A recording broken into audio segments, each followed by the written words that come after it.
Red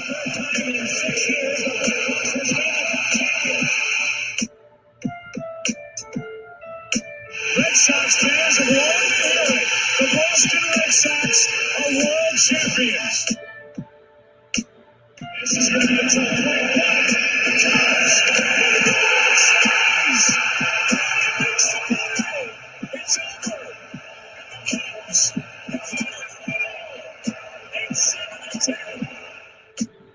Woo! Welcome to the best sports podcast on the planet. This is Triple Shot Sports. I am your host, Brandon Combs. And guys, we've got a jam-packed show for you guys. I don't have just one co-host tonight. I have two co-hosts tonight. And we're going to bring in the boys from Twist to talk about their NFL power rankings. Reeves and Benz are here, as they are every Tuesday, so that we can yell at Benzie and tell him how awful his power rankings are. But first, let me remind you guys where you can find us. We are live on the allaccesssportsnetwork.com. We are on the ASSN and TSS Facebook pages. And you can find us on the TSS podcast page on the Triple Shot Sports podcast channel on YouTube. Make sure that you go there, you click, and you subscribe to our YouTube channel. We're still trying to search and get up to 100 subscribers on the YouTube page. So let's get that done, guys. And if you want to yell at us for anything that we say, you can always go back and take a look. You can also find us on Apple Podcasts and on Spotify as well after the show. And just remember, if you want to yell at us, Twitter, Instagram, at 3Shot Sports. That's the number 3 Shot Sports. All right, so without further ado, let's welcome my co-host. Joining the show again is Jay. Jay, what's going on? Combs, what is going on, buddy? How you doing? Dude, man, it has been a crazy baseball playoffs already. I had a lot of fun watching the games today. Miami and Atlanta seems like there's going to be a brawl at least 4 or 5 out of the 7 games that they're going to play. It's going crazy. There definitely seems like there's going to be some type of action between those two teams, and that's definitely a fact. Yeah, absolutely. All right, so joining us tonight for the first time, he's going to be a new part of the team. It is Hoffy. Hoffy, what's going on, buddy? Gentlemen. My guy, Hoffy, what's up? What's up? Did you get to see any of the highlights yet? I know you were working all day, but did you see what happened between the Marlins and the Braves today? I did. Yeah, I sit behind a desk, so I'm on a computer all day. Oh, man, when he hit Acuna, and then after the game, they're talking, and they asked Alcantara, they said, did you hit him on purpose? He's like, no, I didn't hit him on purpose. But if he wants to throw down, we can throw down. I do. And then Acuna comes out with a tweet right after that, and he came out with the Conor McGregor tweet. He comes out and he says, I'd like to take this time to apologize to absolutely nobody. Dude, I'm telling you right now, Hoffy, if anybody reminds me of you, it is Ronald Acuna Jr. That's why he's my favorite, for sure. For those of you that don't know, I've known Hoffy for a little while. Used to play softball with the guy. The kid was an absolute stud, even though he won't tell you that. But he was also that guy who was the mouthpiece that you go to whenever you wanted to get underneath somebody's skin. So that was Hoffy, and I'm glad to have him on the show. We're going to bring a lot of energy tonight. Speaking of a lot of energy, let's welcome the boys from Twist. Mike Reeves, how's it going, buddy? What up, fellas? Oh, he's got entrance music. What? You got walk-up music now? We got the Twist music. Oh, God, this guy. This is our theme song on Twist, baby. And also from Twist, Matthew Benz. What's going on, Benzie? This is like number 1 on the freaking iTunes charts right now. D-McCann! Think it's not? Twist Nation, what's going on, boys? Thanks for having me in once again. It's a pleasure. Hey, man, I have to have you in every Tuesday because if I can't yell at anybody about their NFL power rankings, I'm definitely going to yell at you. And this week, I told you before the show, this week wasn't horrible, but I do got a couple of gripes with you. You still got some teams that you're holding out of there, and I don't understand what you're seeing, but we'll get to that in a minute. That's good. So you're saying my power rankings are not Nick Foles. Is that what you're saying? Oh, my God. We're going to start already, huh? We're going to start already. You know what Nick Foles has this year? Same amount of wins as Kirk Cousins. Sit down. Does he get the win for not starting that game? Like I said, I think the Bears would be just fine if they start Trubisky for a drive and then bring in Foles. Mm-hmm. Yeah, I think he gets that win, right? Correct me if I'm wrong, but they were losing when he came in, and he let him back. So I believe he gets that win. If not, he should. That's for sure. No, he does. That's what I was just saying to Combs the other day. If Foles is your savior, then you're all set. But if he's your starter, then you're in some trouble. Yes, I like Jay already. Super Bowl versus Brady. Yeah, no kidding. All right, so we had a lot of stuff go on in week 4, man. We had COVID, cancel a couple games. Then we had the NFL. The NFL completely shocked me with what they did with the Patriots. First of all, you broke CDC guidelines for one. That's first and foremost. And nobody on ESPN or Fox or CBS even wants to talk about it. But they tell all of us, if you come in contact with somebody who has coronavirus, you're supposed to go ahead and quarantine for about 10 to 14 days. Isn't that what they say? You know what the NFL says to the CDC? Hold my beer. Yeah, exactly. Hold this stack of cash. Well, what you did to the New England Patriots was ratings on TV. We don't care. We don't care what we're doing here, but we're going to make you play without your starting quarterback, who might have been able to make this a game. Who knows? I think that the Chiefs are one of those teams that plays to its competition. If you're only going to score 14 points, they're only going to score 17. But if they need to score 60, they're going to score 60. But I don't like the way that they handled the whole Patriots. If I was a Patriots last night, I would have said, look, we tested everybody. We got about 15 negative tests. We need to push this off to like week 13 or whenever the hell our bye week is and get something going. Hoffy, what did you think about? You're a Patriots guy too. What did you think about the way the NFL handled that? What I find funny is they're investigating the Titans for breaking the rules, but they reward them. But they don't reward the Patriots. It's got to go both ways. Like there was the penalty last night on Mahomes when he ran out of bounds, and everyone knows you run on a tarp, you're slipping. It's got to go both ways because they had thrown a flag earlier in the game and picked it up. It's just got to go both ways. But I don't think with Cam Newton, it's definitely a more competitive game.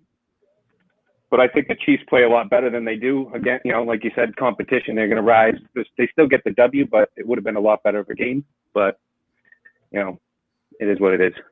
Yeah, Jay, what about you, man? I mean, it came out today that Cam was asymptomatic. So, if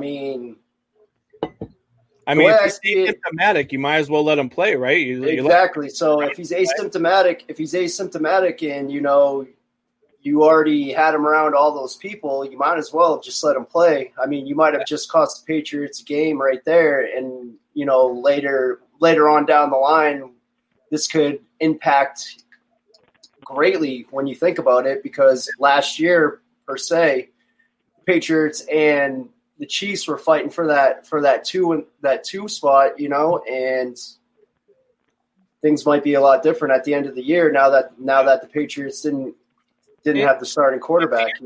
Like you said the other day, you're not only Cam Newton's around the offensive lineman, and then the offensive linemen are around the offensive coordinator, who is around the defensive coordinator, who's having everybody up. Who is around you. So not only did they take 2 planes, which to me was silly, because everybody in that organization has had contact in one way or another with somebody who's had contact with COVID. Cam Newton is your starting quarterback. Everybody has had some form of contact with him or with somebody who's had contact with him. So I don't know. I think the NFL handled it poorly. I know they wanted to get a second, Monday night game in and get it in Kansas City. They're allowing fans in the stands and all this other good crap. So it was definitely a money grab. But Reeves, what do you like? You think that they handled it right? I think screw the Patriots. They're a bunch of cheaters. So fuck them. I'll take this one from you, Reeves. They got what they deserved. Show. No, I think that they handled it well. I mean, if you think about it, the Titans tested positive, right? And they tested positive after a game with the Vikings, but the Vikings were still able to play this weekend. Now, they didn't know if that had anything to do with if any of them tested positive before the game, right? Play the game on Sunday. What does 1 day difference mean? Why did you even move the game from Sunday? Well, they moved it from Sunday to make sure that there wasn't an outbreak like the Titans squad. When you have a bunch of players and staff that test negative, they're going to run it. And of course, don't get it twisted. It's all about the golden child, Patrick Mahomes. They're not going to push him out, man. They're not going to also let Cam play asymptomatic and risk a guy like Patty Mahomes. Cam isn't the money grab. It's Patty Mahomes, and it's that Chiefs organization. So they're going to get that game in. They don't want to rotate around his bye week yet unless they absolutely have to. So they kept the ball rolling. Like, it's the NFL, guys. We know it. It's all about the almighty dollar, and that's what it's all about. So, all right. So let's get down to the meat and potatoes as to why you guys are here. Jared Parrott says CDC can shine their rules up real nice, turn them sideways, and shove them right up their candy asses. Yeah. Ooh. There you go. Jared, I like it, buddy. Tell me how you really feel.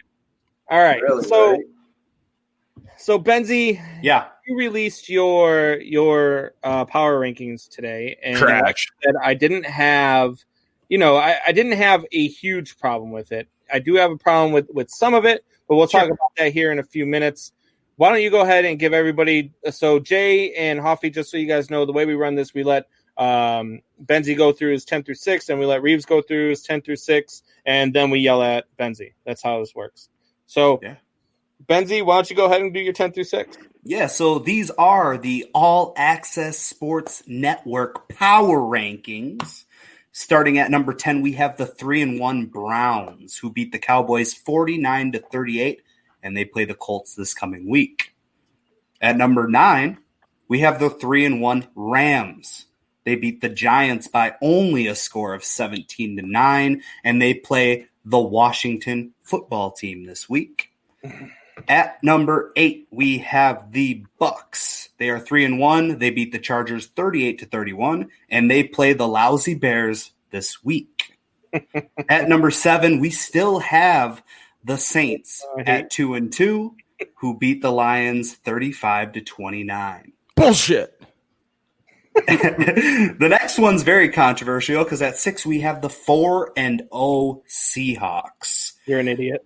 Who beat the Dolphins 31-23, and they are going to smack up on the Vikings this week. After that, we have the Steelers at 5-3-0. They did not play because of COVID-19. It's only 10 through 6, you moron. 6. You want me to keep going? What is going on, Benzie? He wants you to shut the hell up. You're trying to worry about the damn NHL draft. Yeah. I know. 30 seconds seconds left on the clock. Coach. My guy's there. We're about to take him. You're drafting an assistant coach is who you're about to take. Go ahead. Chime in now, boys. I want an update on let's just bullshit here for a couple 13, 14 seconds until Ben's either cries. No, go ahead. Keep going. I'll interrupt. No, we or won't screams. watch you cry. You said it was 30 seconds. 13. I can 13. 10. Pick 8. is in.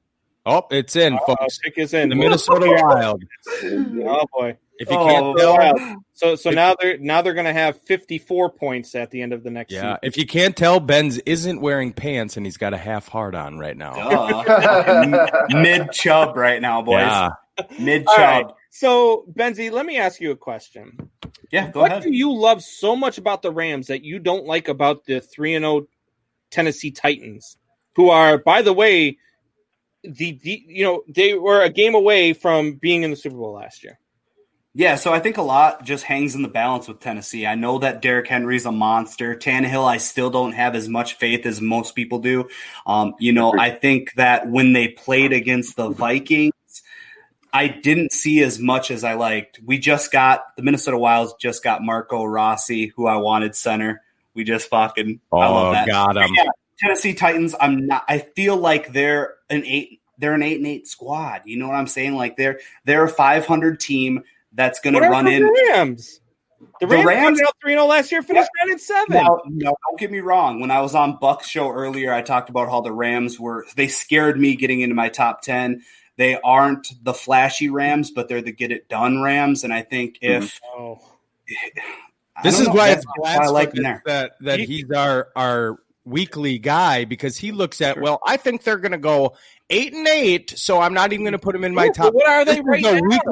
This is a weekly power ranking. Thank Ben. you. So because I didn't have the Tennessee Titans in the power rankings last week and they didn't play this week, you want me to put them in, Reeves? Shut your mouth, man. There's a reason why. There's a reason why the people asked me to do the power rankings. And not your ass. No, the people did not ask you. What happened was they said, "Who wants to do them?" And you were the only one that chimed in and said, "I'll do them." No. There wasn't a poll on this shit, Combs.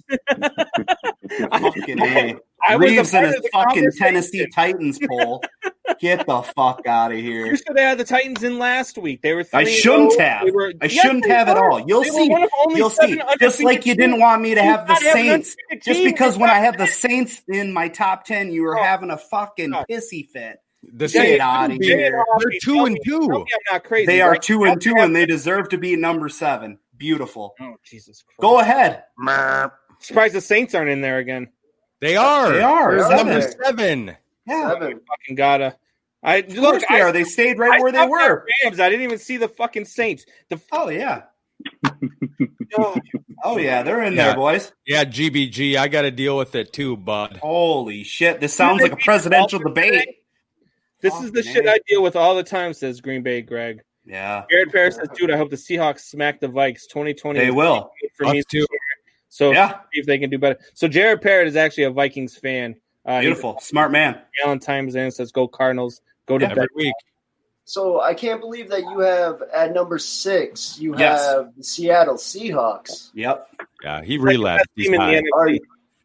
Were you thinking when you put this together this morning or last night? Yep, I was. Yeah, I like the Seahawks and the fact that I like Russell Wilson, but when it comes to the defensive side of the ball, Pete Carroll's got to figure something out. I mean, you see those glaring holes in the defense, that's not going to get it done. And I understand they are 4-0 simply because Russ has put that team on his back. But there are a lot of things. Chris Carson looked good, but he's still banged up, and I guess he's always really been banged up his whole career. Ben, does your bride watch this show? Oh yeah, she probably shared it. She's probably tuning in right now. So Mrs. Benz, this is to you. Please do me a favor and lock the liquor cabinet before breakfast on days that he does his power rankings because he's clearly dipping into it with his Cheerios. You know what's great about that? She's actually out at the liquor store right now buying a bottle with your money that I won from you this week, Combs. Oh, shit. No big deal. Bear down, bud. Bear down. Oh, my God. At least I put my money on my team. You don't have balls to bet me on the Vikings. Hey, that's right. I may be a Vikings fan, but I'm not a dumb Vikings fan. Yeah, we're smart. We're smart here in Minnesota. All right, Reeves. Let's go with your 10 through 6. And figure out what the hell. Let's hear some common sense. So first off, I'm not going to refer to you as Combs anymore. You're just Diddy to me. You're just Diddy. There you go. Diddy Combs. So, all right, Diddy. So last week, number 10, I had the Cardinals, Diddy. This week, and I heard you talking about it, the Colts are back in, baby.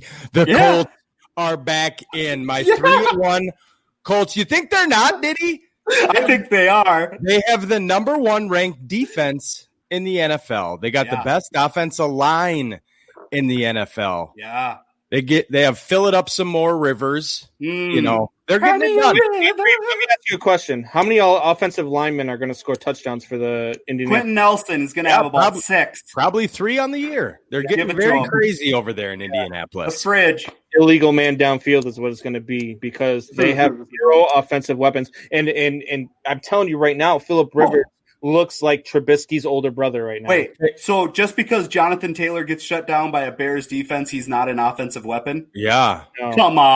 Come on, Diddy, you're better than that. Yeah, and the San Francisco 49ers had a ton of offensive weapons last year. Tennessee Titans have a ton of offensive weapons. It's not about necessarily offensive weapons. It's about an offensive scheme. And if you can get it done, which they are at 3-1, again, this is a weekly power ranking, and they slid back in. I had them, me and Benz, we had them, high early on. Week 1 scare. Like, oh, shit. But no, they looked good, and they're 3-1. So I like that pick. That's a good pick. The Browns absolutely destroyed the New York Giants by winning 17-9. That's right. I give up with you guys. Go ahead. Just go. Twist. And he changed his name to Diddy. There you go. At number 9, I have the Tampa Bay, as Matthew likes to say, the Tampa Bay Buccaneers. At number 9, they were my 11 last week, even though this is a top 10. Number 8, I do have your favorite team, the Rams. Again, they're 3-1. I don't care if they won 3-2. They won. They got it done. They got a stellar defense. Their offense is still trying to figure it out. Yeah, thing 1 and thing 2. That's great. I love it. Keep it coming. So yeah, I love the Rams this year. I don't have a lot of changes. My number 7 is the Titans, same as last week, and my number 6 is the Steelers, same as last week. They both are still undefeated, and they didn't play, so I keep them at the exact same spot. Look, see, I don't have other than the Colts. Look, I don't think that the Colts. Yes, they beat the Bears, and yeah, the best team in the league according to you. Come on now, best team in the league according to me. Listen to the quarterback. I said they were the worst of all the undefeated teams. They were not a great quarterback, not a decent quarterback, but they were a good quarterback away. And look, they should have beat the Colts. They dropped. I don't know how many passes that they dropped in that game that were hit right in the damn hands. At one point, one of the announcers said it hit him right in a bad spot in his hands. So, like, I don't even know how much more clear I can be that they just had a bad game offensively. But they were out of the undefeated teams. The Bears were the worst of the undefeated teams. The Colts didn't impress me, and I'm telling you right now, you're going to be disappointed at the end of the year. You're going to be disappointed in your Colts because they're not that good. I'm not going to be disappointed because I could give 2 fucks about them. It's a weekly power rankings, and they made it this week. You're over here, you're tooting your fucking horn, and now all of a sudden they're not your Colts if they're not going to be that good. But you're tooting their horn now when they are. I can jump off the bus whenever I want. Okay, that's right. That's a beautiful thing. I think this might actually be the last week that they might be on your power rankings, to tell you the honest truth. Possibly, yeah. It'll be interesting to see what they do against the Browns this week. So that is a hot take. The Browns are going to tear that ass up. Tear it up. That's a defense like any other. Right now, we'll see. We'll see. You know, in the Browns, it was a toss-up. Who's going at number 10? Is it going to be the Colts? Is it going to be the Browns? And to me, you know, you talk about both sides of the football, and the Colts defense, you know, comparatively to, you know, the Browns offense hit it on all cylinders last week, but they don't do that every week. That only had a bad fourth quarter. Yeah, they don't have – the Colts have the number 1 ranked defense to date. Their defense is very good. I underrated their defense for sure. But I don't know. You guys have any problem with that, Jay, Hoffy? Guys, I mean, the Colts don't really, you know, do it for me all that much. But I mean, if it's a weekly power ranking, like, you know, like we're going off here, then I guess, I mean, you could have them in there. I think they're going to fall off after this week. I mean, that Browns team is pretty decent, and you know, that's all they really got going for them is the defense over there in Indianapolis, because I think that that offense isn't really as great as anybody thinks it is. I don't have faith in Rivers. Yeah, I don't have faith in Rivers. I don't think Rivers is that good. He's just I don't know. I watched him. I still put them against the Browns. I'd take the Colts over the Browns, though, because I don't trust Mayfield any more than I trust Rivers. The Browns are that team that are, you know, they're hot and they could start out 7-0 and still miss the playoffs because they're the Browns. That's what they do. But with basically in the NFL, if you don't have a black quarterback, you're screwed. So you got a white quarterback, your team ain't doing shit. I don't know. That's Tom Brady fans. Whoa. He's not. No. Winston could put up those numbers. Hey, look. Hey, I love me some Jameis Winston, man. Don't get me started on some Jameis Winston. He's a top 10 quarterback in the NFL, and he's on the bench. Right. So, hey, laugh all you want. Hey, Jay and Hoffy, you guys got to start yelling at these guys. Hey, I got Jameis on my dynasty bench right now, so I hope he is 30, exactly what you say, bud. He's only he's elite 30 of 30 away. He's only 34 picks away from being a top 10 quarterback. Yeah. Oh, we'll have that talk again, Jay. All right. So, Benzie, 5 through 1. Let's go. 5 through 1. So at number 5, I have the Steelers. They did not play this week. I have the Ravens at 4. Bills at 3, Packers at 2, and the Chiefs at 1. All right.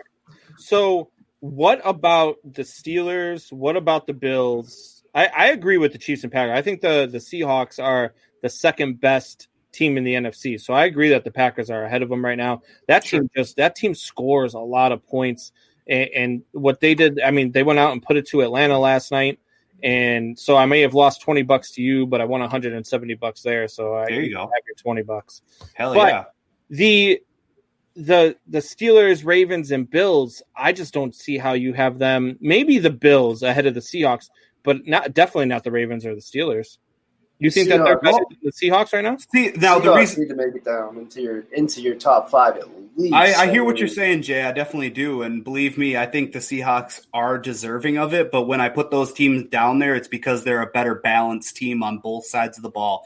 They have the dynamic to change games on both sides of the ball, and it doesn't have to just be in the hands of their quarterback that's making all the things happen. Don't get me wrong. If I had to choose an MVP right now, it would be Russ. But when it comes to the Bills, both sides of the ball, Josh Allen taking that step up, I mean, you look at Super Bowl quarterbacks, it doesn't necessarily have to be the best quarterback in the league. It doesn't necessarily have to be the MVP, give or take Patty Mahomes. But when it comes down to it, you can be an okay quarterback and get your team to the promised land. So that's just why the team any of those teams out based on that logic, then I think you could have the Seahawks over the Ravens, because I'm telling you right now, if I go into a matchup and I have Russell Wilson at the helm versus Lamar Jackson at the helm, and I love Lamar Jackson. I think he's a real deal. I think he's going to be good for a long time. But right now, I trust Russell Wilson to not choke in a big game over Lamar Jackson. And I feel like that should be, to me, your key to saying, you know what, I'd probably put the Ravens at 6 and the Seahawks even up to 5 and the Steelers at 4 or something. See, the only thing, the worst defense in the league. Yeah, exactly. And that's what you're putting that on. I mean, with the Ravens defense, I don't see Russ being able to do the things that he's done this season against a team like that. That defense is just too stout. That's just where I'm at right now, and that's why. Now, don't get me wrong, the Seahawks can make a jump real quick, but as of right now, that's just the rankings that they are based on the information I have.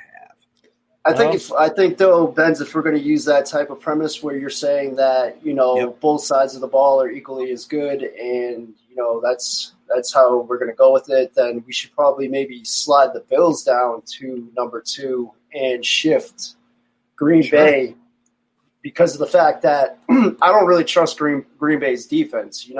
I mean, they look decent right now, and that offense can score at will. They're pretty much kind of like Kansas City, where you need 50, they'll get you 50. You need 37, they'll get you 37.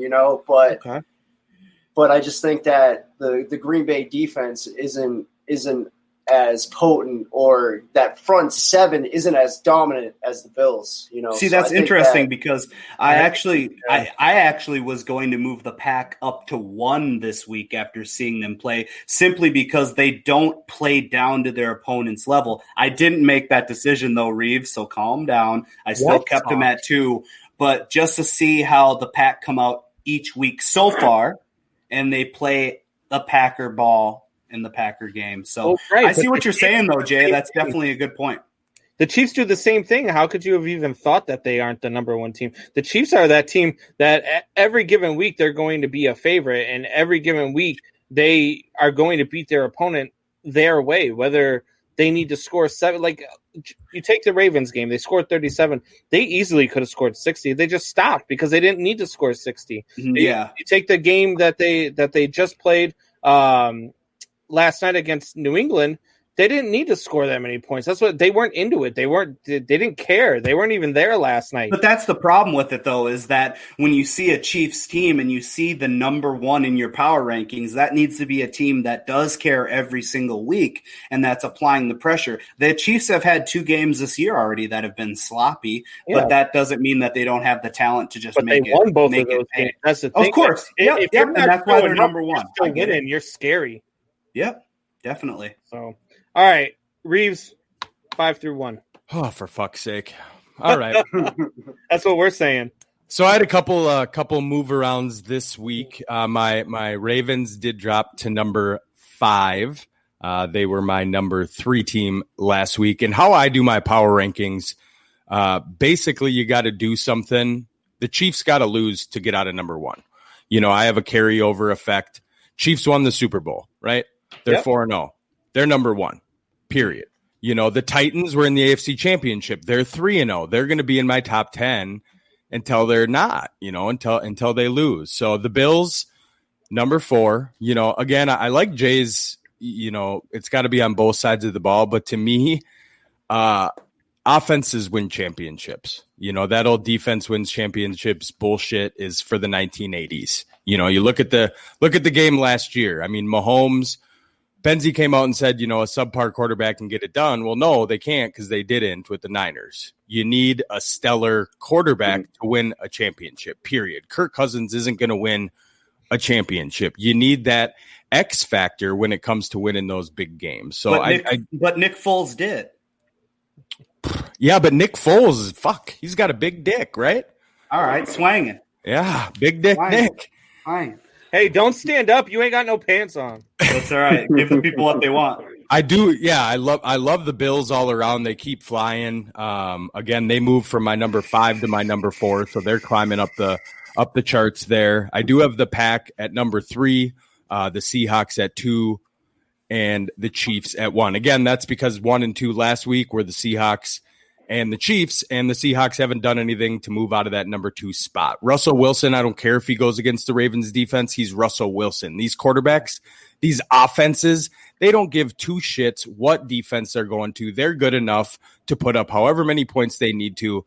They just got to outscore you at that point. It's not defense versus defense. It's my offense versus your offense. Who can put up the most points before the clock goes to 0? I think your hatred for the Packers, and trust me, I hate them too, keeps them out of your top 2, though, because if you watch the NFL and you watch football, there's no way that you can say the Seattle Seahawks right now are a better all-around team than the Green Bay Packers. They moved from my 4 to my 3. Again, my power ranking, they've climbed up every week. So they're not going to push Seattle out of there until Seattle does something, like I said, they got to lose. They can both go. That would be a hell of a game. You Jared got Russ says, Aaron Rodgers. Dicks, can we get Frank Gore a jockstrap? Why, has he got a big one? I don't know. I don't look that closely at. Oh, you gotta think the Infinite One has just a fucking. Oh, it's probably gold. You think it's not blinged out, diamond encrusted, fucking looking like Lil Wayne's teeth? Oh shit! Jesus Christ! What is going on here? Twist. I think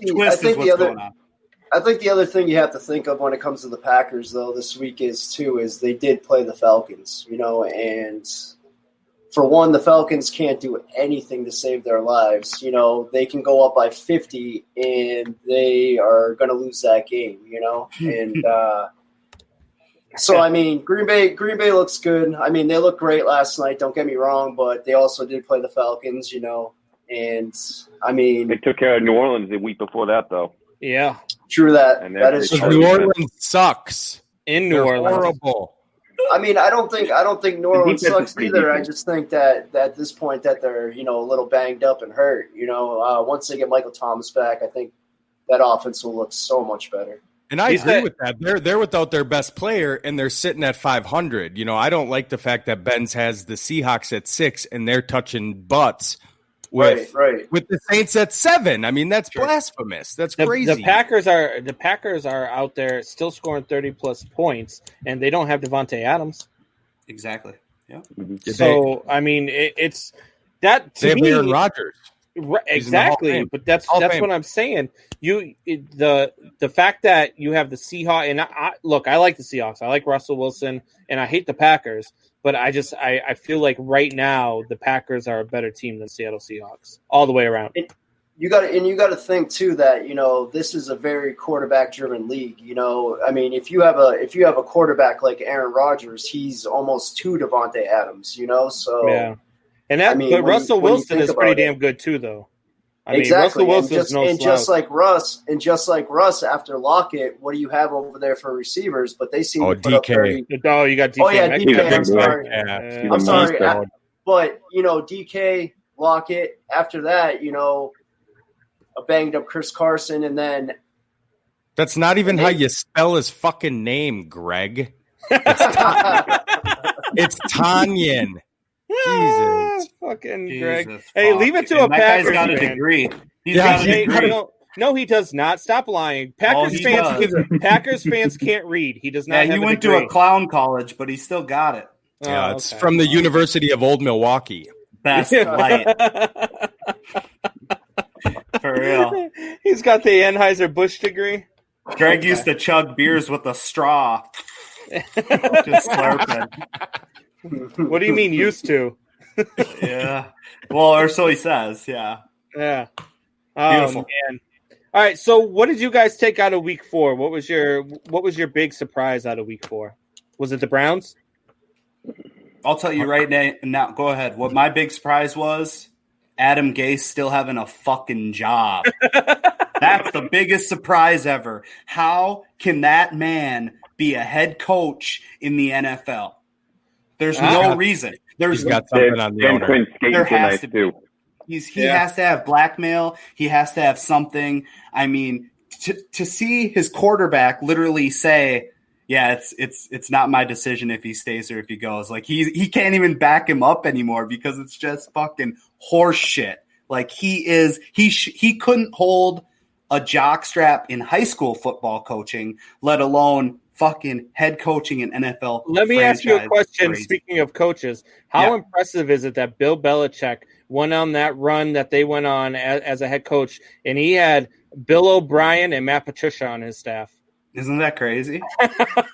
Well, I think they're definitely those guys are role coaches. You know, they're not head coaches; they're role coaches. They're clipboard coaches. They're not meant to make big decisions. They're just meant to know their role and shut their fucking mouth. And then they get in these head honcho chairs and they bite off way more than they can chew. So it's sad. But Adam Gase is horseshit.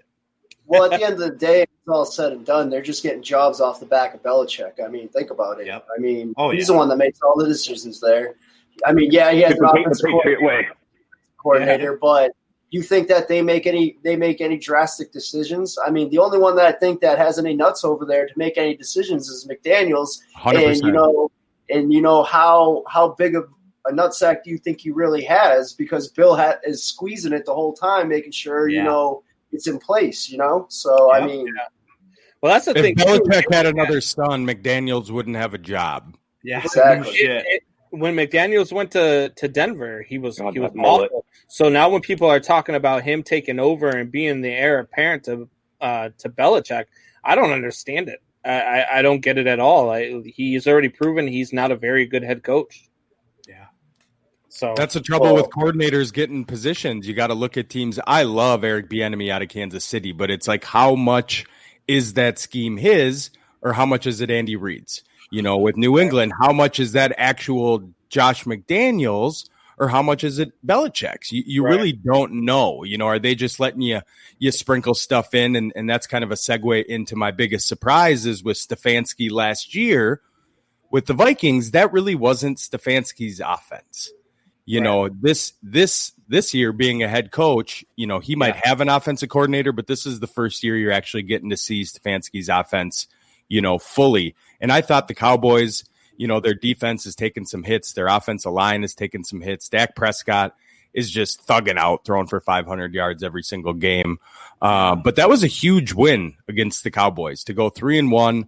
Everybody kind of looked at the Browns again this year as a big laughing stock. Baker Mayfield, with that horrible year last year, another wasted number 1 overall pick. And I've always liked Baker. I think he got a bad rap because he got drafted right after Johnny Manziel. Oh, you're telling me you drafted another white quarterback with swagger?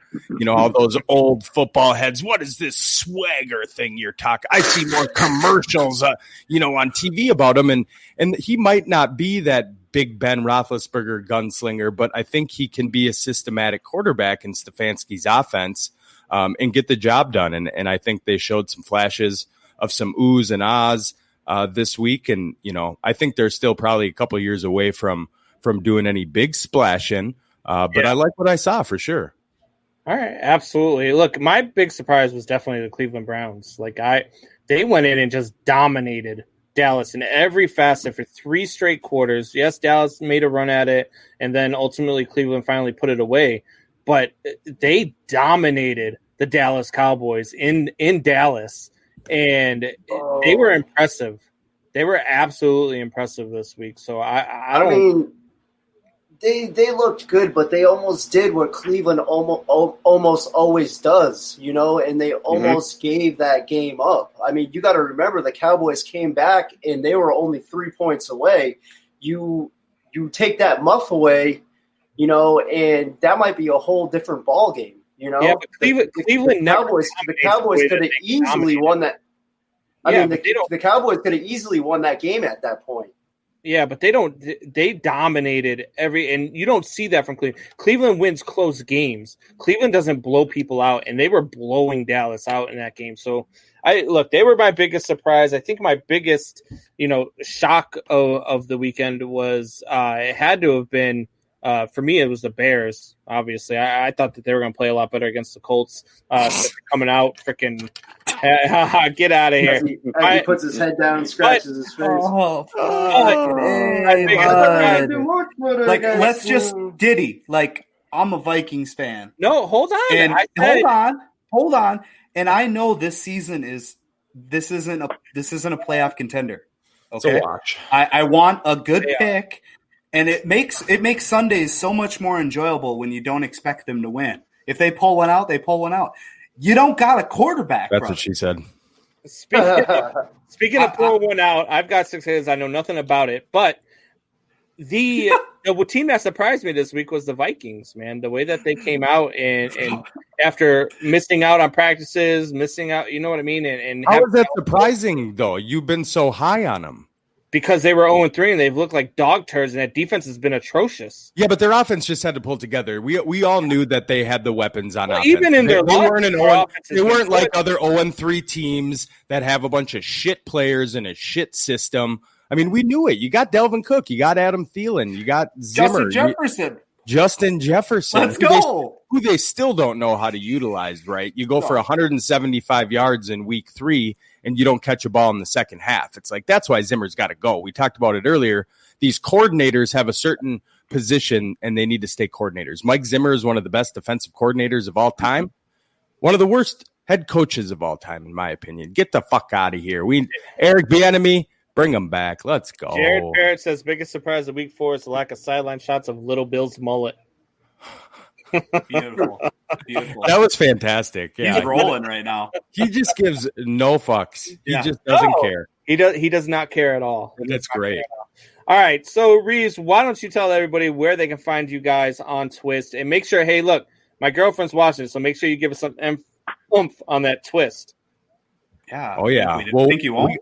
We have a .com, and that's twistsportstalk.com. We go live on Facebook and on All Access Sports Network Saturdays, depending on Benz's bread schedule. Beautiful. Between 11 a.m. and 2 p.m. Yeah. Oh, man. Benz's bread schedule. That's what it's all about, man. Got to deliver the carbs to the stores, boys. Oh, yeah. That's what it's all about. And not only delivering the carbs to the store, but you're also married now. So do you have to ask for permission on when you can and can't record? No, see, that's why I'm not going to get divorced, because I didn't marry a woman like that. So I got lucky. Thanks a lot, Reeves. Sorry, Michelle. Twist. All right, guys. Hey, thanks for joining us. We look forward to having you guys each and every week. I look forward to yelling at Benzie. Next time, man, you can't wear that freaking garb that you got on, though, man. That Minnesota Wild stuff's got to go. Oh, your team just picked, I think, or they're coming up, so that's good. I'll wear whatever garb I want. Holly Anderson. Hold on, before you cut us out, Diddy, we're doubling or nothing, right? You got the Bears over the Bucks. Oh, why I gotta go Bears? We'll talk. We'll talk after. Oh, give the people what they want. Yeah, gotta go watch LeBron. Adam Silver doesn't. We're going to talk about that. Make sure you guys stay tuned in for a little bit, because we're about to talk about LeBron here in about 2 minutes. Talk about the NBA hating black people, too. Peace out, boys. Have a good one, guys. All right, guys. So we're going to take a quick break. I love those guys, man. Those guys are a freaking riot. But we're going to take a quick break, and when we come back, we will get into the NBA. I want to get into LeBron and his, little baby antics the other night during the Game 3 Oh, ball. like it is. And then we'll get we'll also talk about Game 4 and whether or not the Heat actually can make a series out of this. So give us about 90 seconds. We will be right back.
All right, so we are back. Look, the NBA, I've said it the entire time. Nobody's got a shot. The Lakers are going to win this thing. And then my boy Jimmy Buckets just goes off the other night. I mean, he just went off. And he's out there and he's telling LeBron and AD as they're walking off the court, telling them they're in trouble. LeBron storms off the court with about 10 seconds to go, just starts walking off. Look, LeBron walking off to me is probably the one guy in the NBA that can't do that in that situation. You're trying to be the face of the movement, and you're trying to be the guy who is saying, oh, we got to do this, we got to do that, we've got to come together. When Jimmy Buckets goes off like that and you walk off with 10 seconds to go, you should have been the first guy out there shaking his hand saying, hey, good game, man. Good game. We'll see you in Game 4. But no, you take off and you walk off the court. There's still 10 seconds left. You stand on the sidelines until time runs out, and then you go walk off and you don't shake anybody's hand. You don't talk to anybody. You don't do any of that. I'm not a big, I don't care if you don't shake hands at the end of a series. You do your thing. You don't want to, you lose to the championship in 7 games, 4 games, whatever it is, and you're pissed off. You don't want to congratulate them on a championship. I understand that sometimes. So I'm not a big proponent of you always have to shake hands. But LeBron is the one guy that needs to show up there. He needs to be the same guy on the court that he is off the court. Because I've said it a billion times, guys. I've said that off the court, LeBron James is probably one of the best human beings I've ever met. He is a guy who, he does stuff for the kids. He builds the schools. He pays for educations. He does all those things. On the court, you need to be the same thing. You're the leader of the NBA. You're the self-proclaimed king. You got to actually act like it on the court. And you're the one guy in the NBA that doesn't get to act like a child when you lose a game. Jay? I mean, yeah, I agree with you in a sense, but at the same time, not so much. Like you said, he's a human being at the end of the day. And, when you're in the NBA finals and you get, someone scores 40 on you like that, and you think that you're about to wrap this series up, and you think that it's just going to be 4-0, and then Jimmy Buckets comes and, does what he did, I'd be a little bit upset too. I understand what you're saying, that LeBron is the face of the NBA, and he shouldn't be walking off the court like that. But at the same time, he is human. I mean, if I lose like that, I'm pretty pissed off too. And do I want to go shake someone's hand? No, I don't. Especially not the guy that just dropped 40 on me and just had a triple-double on me, So I'm definitely not doing that. And then again, when it's a 7-game series, they don't shake hands after every game anyways. They usually wait till the end of the series, and then that's when they come and they shake hands and, give all the little daps and tell them how good the series was and, all this crap and whatever. But, I mean, I think what you're saying is right. LeBron, is the face of the NBA, and, a lot of kids do look up to him, and, whether he likes it or not, he is a role model, and that's just the way it is. I mean, it doesn't. And not just for the kids, but for the younger players in the NBA. If a young guy like Jimmy Butler comes and does what you normally do, you're normally the guy who has a 40-point triple-double. You should be the first guy to go up to him and be like, hey, man, good game. You brought your stuff tonight. We're still going to beat you in 5, but you brought your stuff tonight. Hoffy? Right. Yeah, I mean, I understand turn around, sit down, but the fact that he walked off the court, the coach needs to take you out. You're not the coach. You don't decide when if you're tired, sure, but you don't just walk off the court like that. That's, especially when you're the face of the NBA, and even more than, the NBA's, the face of this movement that we're all trying to take on, as a nation, et cetera. So we've all had those, like Jay said, we've all been pissed. We've all been upset. We've probably all walked away from something that we shouldn't have. But how many finals has LeBron been in now? He's lost plenty. I mean, he knows what it's like to lose.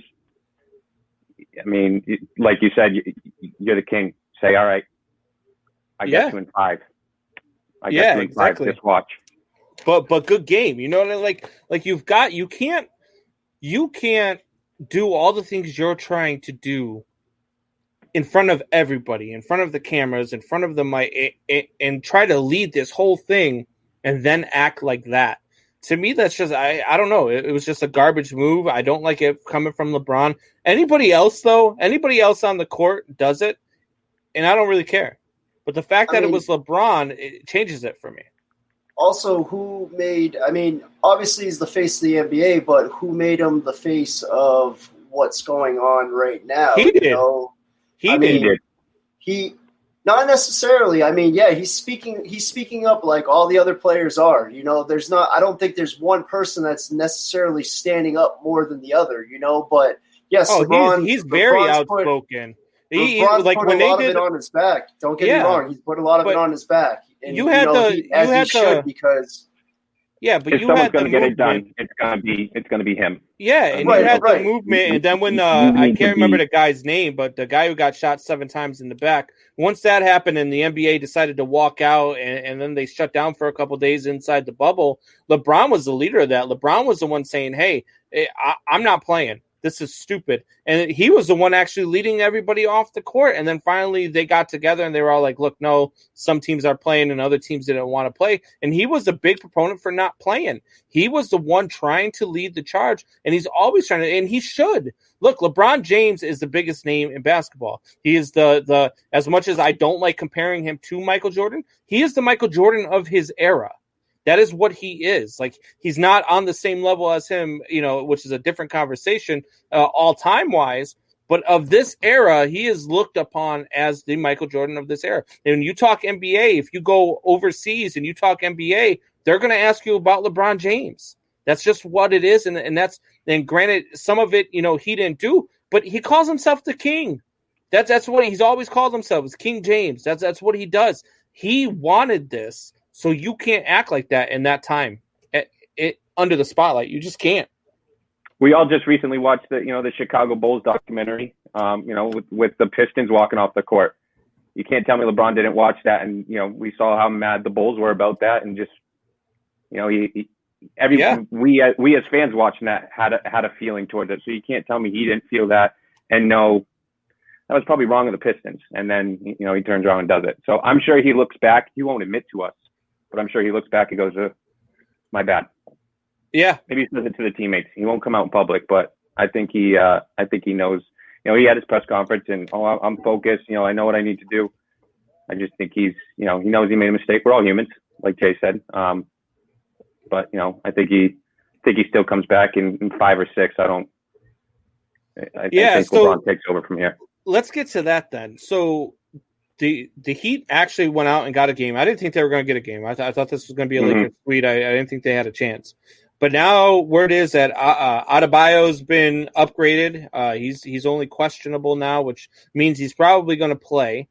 I don't know if Dragic has been updated or not. No, I mean Dragic is going to probably be out for the rest. Okay.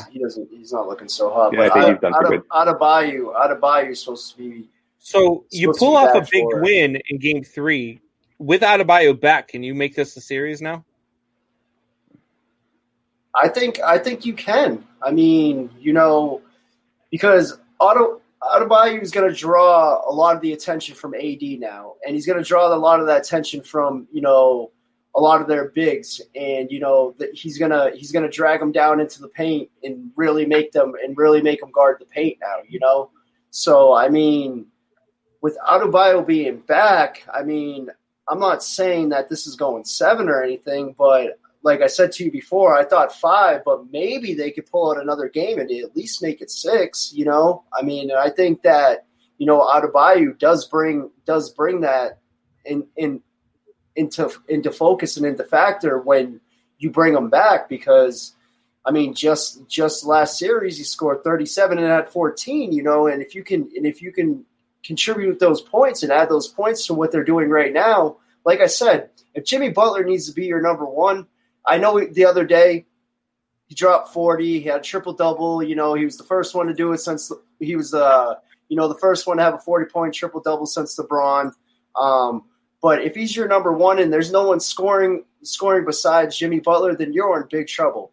But, I mean, you have Adebayo, you have Hero, you have, Crowder, you have Duncan Robinson. And I think that, the role players will do enough where, they'll put enough points on the board where, you might steal another game.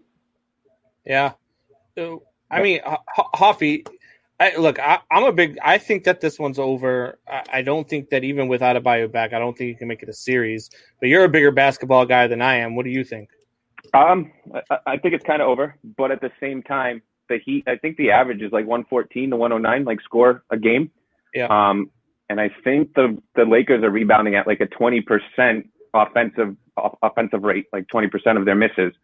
So he's going to obviously close that gap for the Heat. And I think they're going to rebound like a 10% offensively. So he's going to help them a little bit there. So that 5-point gap, I still don't, like Jay said, I still don't think it can go 7. I think it's definitely done in at least 6. But I see Jimmy Butler continuing to do what he does, and Tyler or one of those Heat players, role players, going off at least one game and stealing one. But, it's going to take, LeBron or AD having somewhat of an off game and a role player and Butler going off. But I don't think it goes past 6. So let's play crazy scenario here. Let's say he come back and they win this series. Does LeBron ever rebound from that? No, I mean, at that point, I think the conversation's over at that point with MJ. Yeah, it's over at that point as being, as good as Michael Jordan, because at that point he's just lost too many final series. Because all anybody's ever going to say is, well, Jordan never lost one. He's never lost one, and now that. Well, yeah, but he lost in the Eastern Conference and such. But yeah, he still didn't lose as much as LeBron lost. Well, not only that, but you look at Michael Jordan. I mean, there's so much more than Michael Jordan. We'll definitely get into that debate, I'm sure, because I feel like he didn't also have LeBron's physique. I feel like no. LeBron is the most gifted athlete to ever step foot on the court, other than I think maybe Wilt Chamberlain. I think Wilt Chamberlain was right up there too, ahead of his time. But LeBron James can play every position on the court and dominate at every position on the court, and that's something that he has over Jordan. But what he doesn't have over Jordan, man, is the desire and that killer instinct to win every single game. And he doesn't take games off like LeBron does. He never accepted losing like LeBron does. I mean, LeBron told you in a press conference, what I believe, his fourth or fifth year in the league with Cleveland, and he comes out and he says, look, at the end of the day, I'm still going home to my beautiful wife and my huge house, and I still got all that, you know what I mean? But that's who LeBron is, and that's who he's always going to be. Jordan would have killed his grandmother to get a championship. That's what he is. He would dunk on his grandmother if they were down by 2 points and they needed a win. Michael Jordan was that guy. Excuse me. And so was Kobe Bryant. I think, to me, people ask me all the time. They're like, when they hear you're from Chicago, I spent a lot of time over there on the East Coast, a little bit of time on the West Coast. As soon as people hear from Chicago, they're like, oh, LeBron or Jordan. Look, man, to me, it's Kobe or Jordan. Like, to me, Kobe was closer to Michael Jordan than LeBron will ever be. And so we'll have that conversation again for sure, definitely. But, yeah, I don't think that he can make this a series. I think this is still over in 5, maybe 6 at the most. Maybe they could sneak one more game in. But, man, I love chaos in sports. And if the Heat come back and win this series, we're going to have some chaos in the NBA. I'm telling you that right now.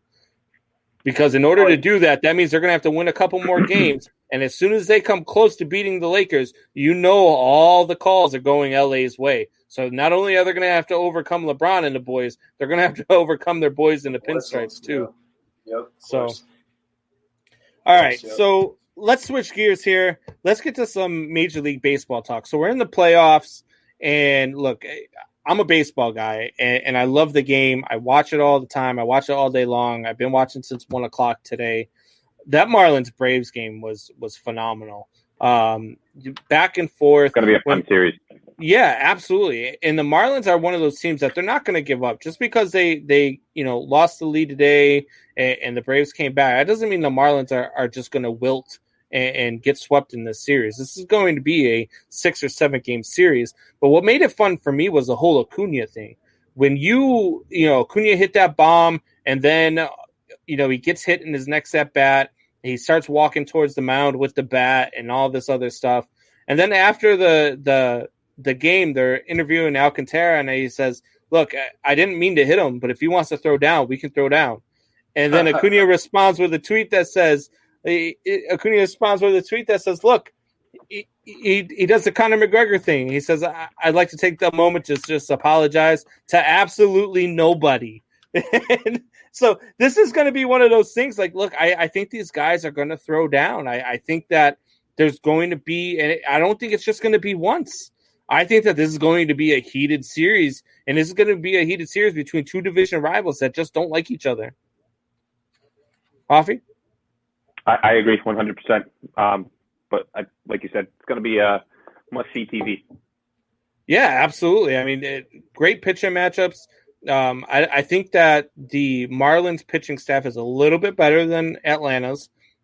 That's what scares me about Atlanta. That's why I picked the Marlins to actually be the upset of this round and move on to the NLCS. But, man, it's just going to be so much fun. Jay, did you catch any of the game today? I saw a little bit of the highlights, and yeah, it looks like it's going to be a great series. That's a definite. I mean, the Braves looked really good today. I mean, I really think that they looked good. I mean, pitching was pretty on point. And they're young, man. Yeah, they're young, and they're going to be fun to watch. They seem pretty scrappy, So yeah, I mean, it looks like it's going to be a pretty fun series. I like the Braves in this one. I do, but I mean, the Marlins are definitely going to make it a series, and it's going to be definitely fun to watch. And I do hope they scrap personally. It's always fun. Hoffy, right. Who you got in this series? I got Atlanta. I got Atlanta. I think it's going to go, to the if necessary game, but yeah, I think Atlanta pulls it out. So I saw an interesting stat today. So Max Fried, he's been good all year. Max Fried has more pickoffs than he has stolen bases allowed this year.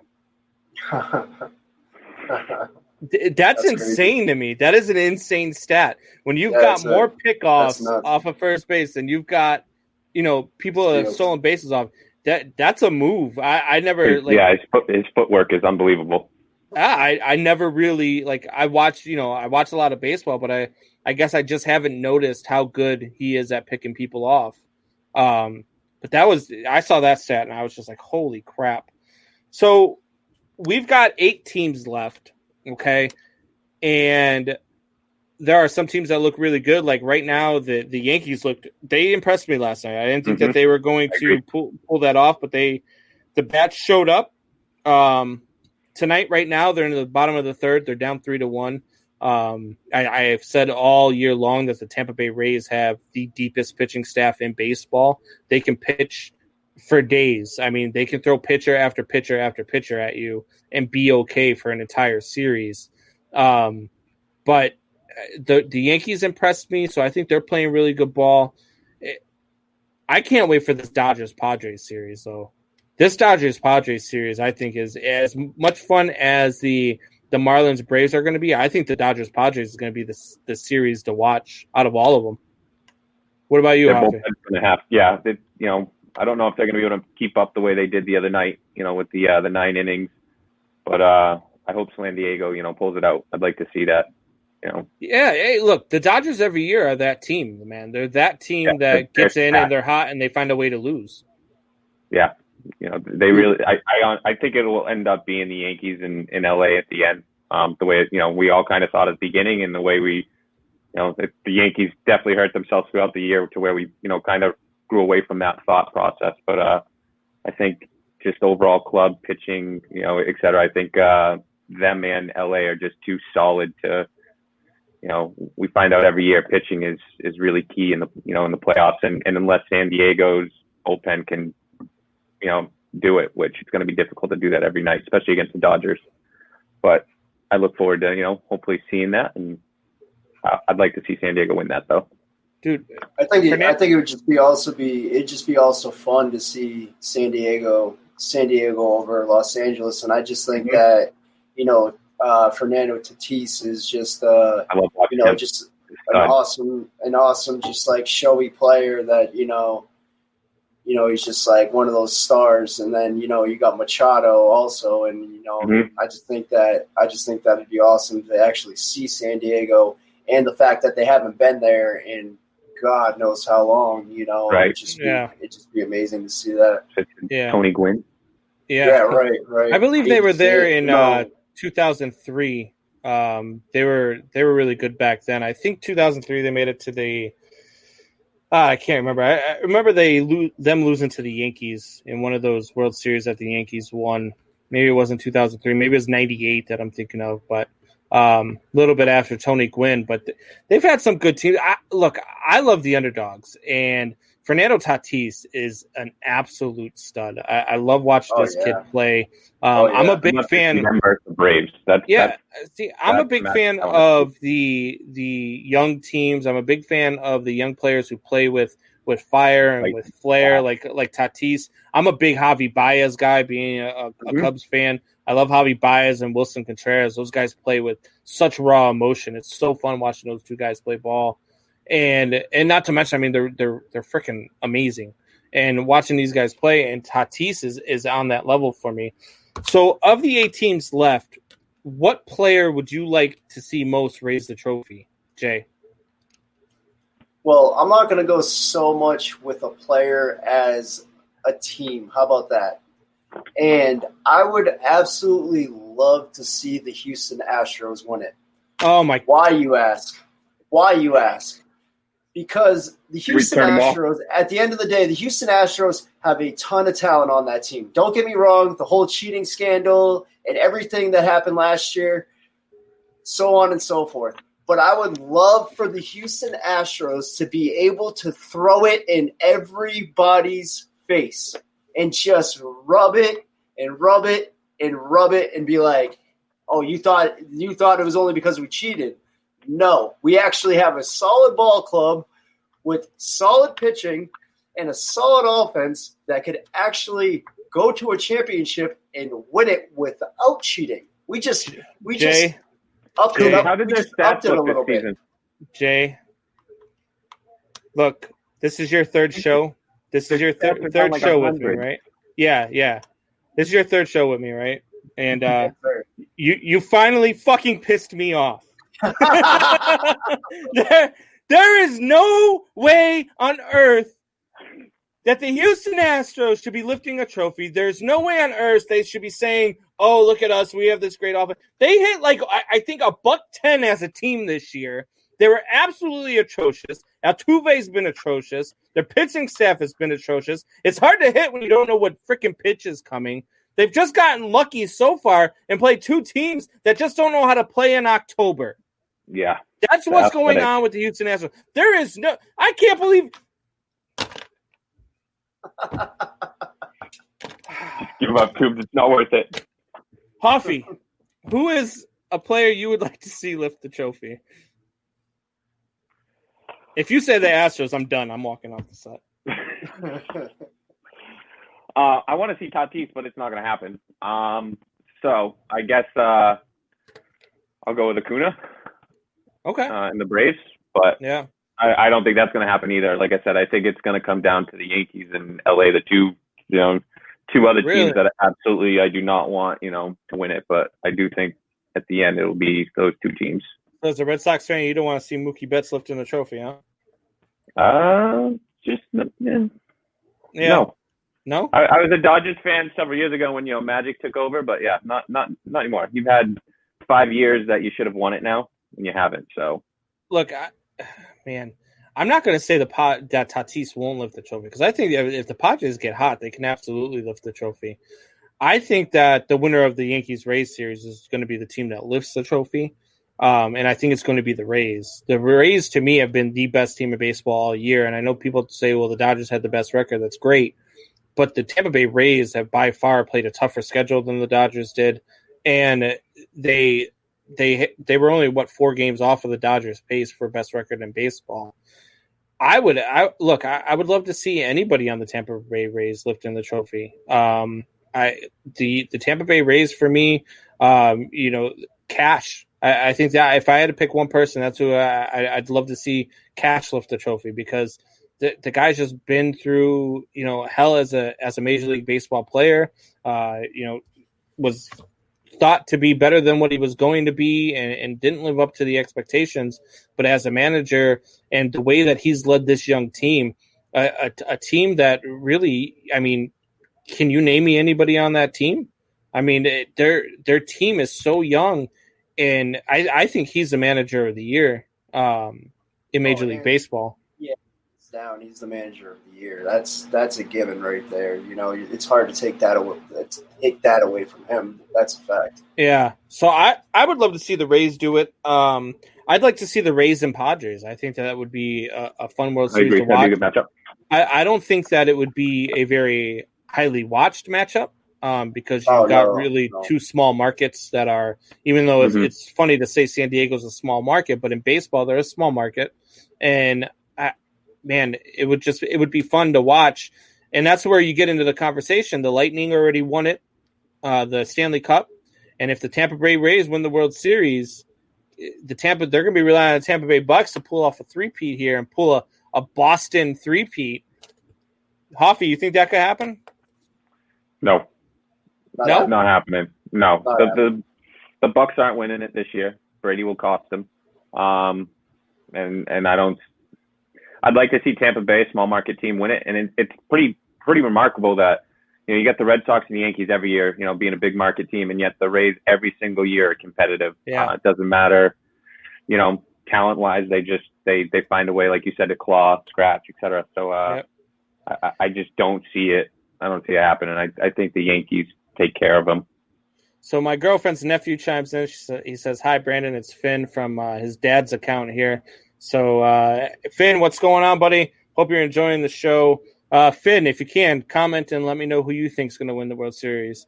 Look, this kid is a 9-year-old kid, and he loves sports, just absolutely loves them. And he can go out there and he can name you the entire Cubs roster at 9 years old. This kid just loves watching sports. So I bet you he'll give us a winner, and watch him be right too. That's Sign him up. Sign him up. Yeah, I'll get him right on the show. He'd love to come on the show. I might do that one time. Just don't tell him unless he's listening. Then I've already told him. All right. So, is there anybody left in the playoffs who just looks like they got no shot? If you had one team to pick from the playoffs, who would you say they're not winning the World Series? I don't care. Oakland. Is it Oakland? Yeah, I would have to go with Oakland. And like I was saying to you earlier, Combs, I mean, that style of baseball that Oakland plays, I mean, yeah, it will get you through the regular season. It will get you to the regular season ball. It will get you to the postseason. It might get you past the round, but after that, it's not doing anything for you. I mean, right. You're not winning the series. You win the wild card game every year.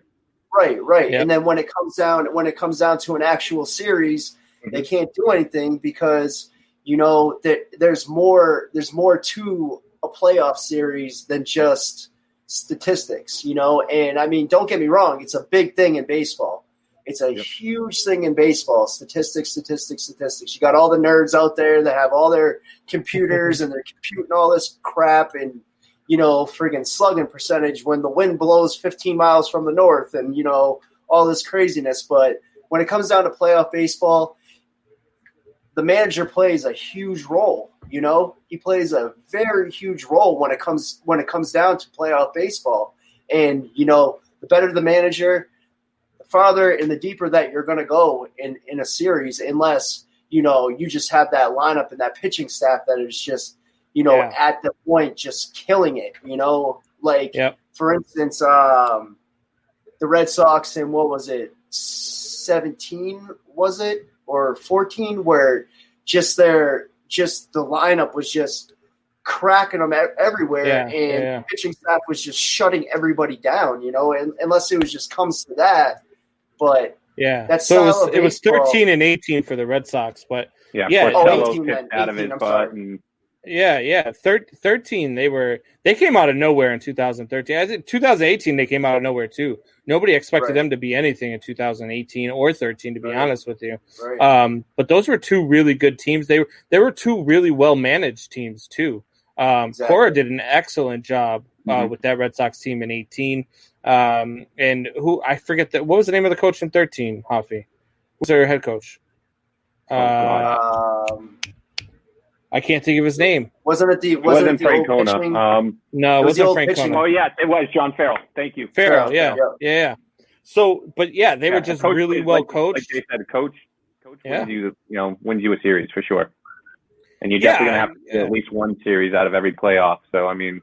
And you've got to know how to manage a pitching staff. That's one thing where I thought that the White Sox beat themselves against Oakland in game number 3 when they lost the series to Oakland was – they pulled their starting pitcher in the first inning, and he hadn't even given up a run.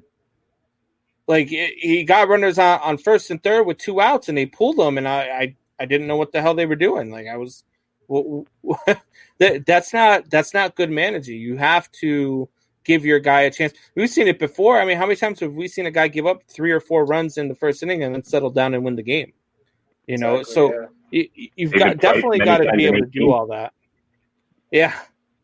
Mike and Mike Manhour says, hey, boys. So that's another good thing we have going on right here, guys. Just so you know, for all of you guys listening here and all you guys that listen to Mike and Mike Manhour as well, we are going to be doing a Man-Hour After Dark. It is going to be myself and Michael Buckheister. We're going to run the Man-Hour After Dark, which is going to air on the All Access Sports Network Monday through Thursday at 10 p.m. Eastern Time.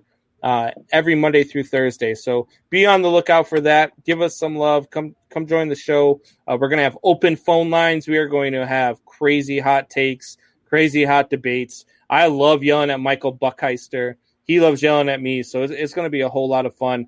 Mike and Mike Manhour says Royals haven't given up any runs all postseason. You're right. They haven't given up any runs all postseason. They haven't given up any runs in the postseason since 2015, I don't think. Oh, man. Where's all my YouTube peeps at? Shared, subscribed. Man-Hour is on it right now. Michael Buckheister is doing his thing. All right, guys. So we're going to take another quick break, and then when we come back, we are going to get into way or no way. Jay, you've done it once. Hoffy, you have not done it yet, but you've seen the show, so you know how this works. I've got some things we're going to talk about, and then we're going to give our opinions on way or no way, and we'll get to that here. Give me about 90 seconds.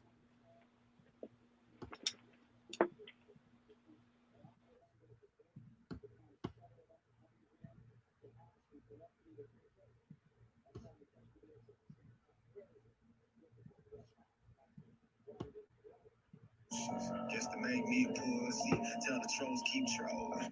Bet your ass won't push me. All you ass do is push keys. You exciting my demons. Even demons scared of me.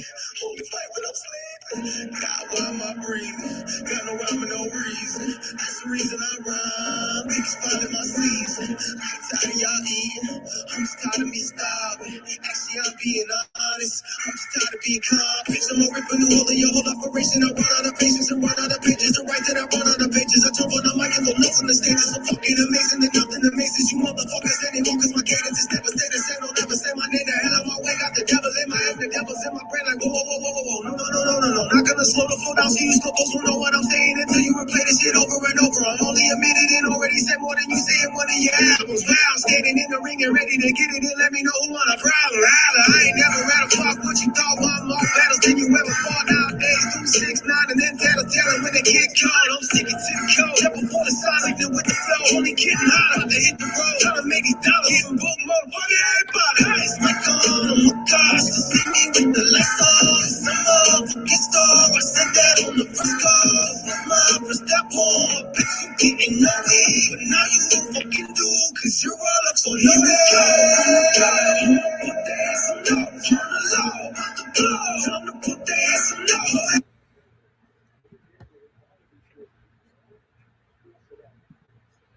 All right, guys. So we are back. It is that time again, as always. Game on. Game on. You feel it, you feel it. Whoa, this score. So you guys know what that means here. It is time to play our favorite game, way or no way. No way. Yes way. All right. All right, guys. So the first things first here, we got into, a little bit of LeBron James debate there about what he did in Game 3, walking off the court, and how he's the one guy you can't do that in the NBA. So the first way or no way here is led towards that. LeBron James should become the person on the court that he is off the court. Jay, way or no way? I would have to go way. I mean, he's got to have some consistency in what he's doing. I mean, I don't believe, I think a lot of people are, putting more on this than they really should.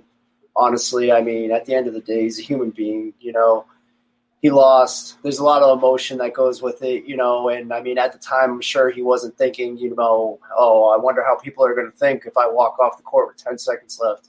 Should he have stayed on the court? Yeah, he should have.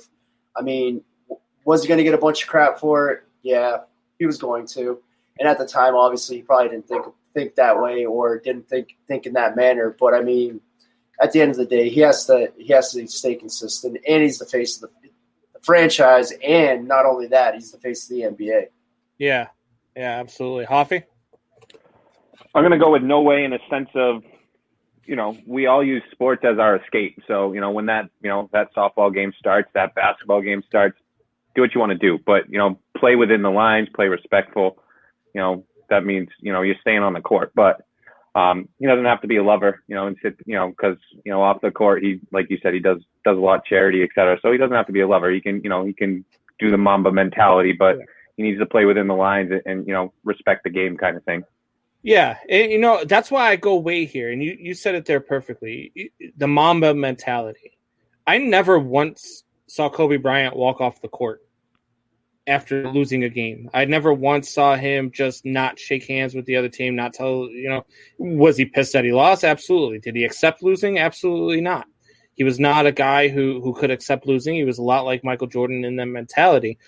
But LeBron James absolutely needs to become the leader on the court that he is off the court. He absolutely needs to take these guys like Jimmy Butler and all these guys under his wing and say, hey, look, I know, what we're doing. And when you come up against me, you're bringing your A game, and I'm the one guy that everybody wants to beat and everybody wants to take care of and beat in the finals and do what we do. Because LeBron James, whether we like it or not, he is in the finals year in and year out. So that's the guy that everybody wants to go out and everybody wants to beat. That's why Jimmy Butler went to the Heat. That's why you see the Clippers making, moves with getting Kawhi Leonard and all that. That's why the Brooklyn Nets went and formed a team, is to try to beat LeBron James and the Los Angeles Lakers. And when that happens, LeBron needs to tip his cap. He doesn't need to be that guy who's, storming off the court like a little freaking child. It was sad to see. I didn't like seeing that at all. All right. So that being said, staying in that series now, the next one here is a good one, and that is Jimmy Butler is inside the Lakers' head right now. Way or no way, Hoffy? No, I don't think so. Davis had an off game. I think he comes out. I think this game it's not even close. I think the Lakers run away with this one and make it 3-1, and then it's they shut it down.